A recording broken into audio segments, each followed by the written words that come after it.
Kwa majina naitwa Husna Juma Balozi, nasoma kidato cha 3 katika shule ya sekondari Yusuf Makamba. Okay.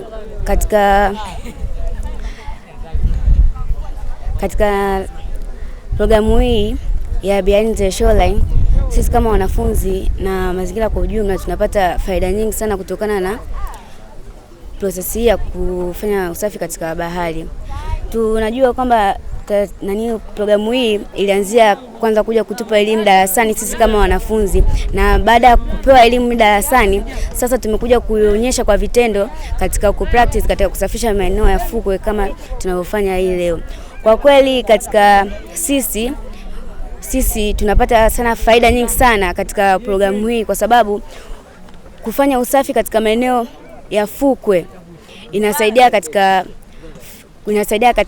kusafisha hii bahari, ambapo tunaweza kunufaika nayo katika maisha yetu sisi ya kila siku. Sisi kama ambao tayari tuna ujuzi huu, tunaelewa, tunajua umuhimu wa kusafisha mazingira na fukwe kama hivi, sisi tunatakiwa sasa tujitoe katika kuwa inspire wengine ambao wapo huko hawana hii elimu na hawajui faida za kusafisha bahari. Pia tunatakiwa ndio tuwe mstari wa mbele kwenye kuhakikisha kwamba watu wote ambao wanatembelea maeneo za fukwe hawakui wanatupa takataka katika eneo za fukwe ambao wanaweza kusababisha uchafuzi wa bahari.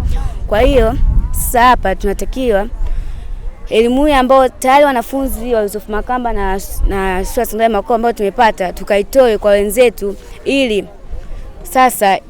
uchafuzi wa fukwe na uchafuzi wa bahari usiendelee kutokea.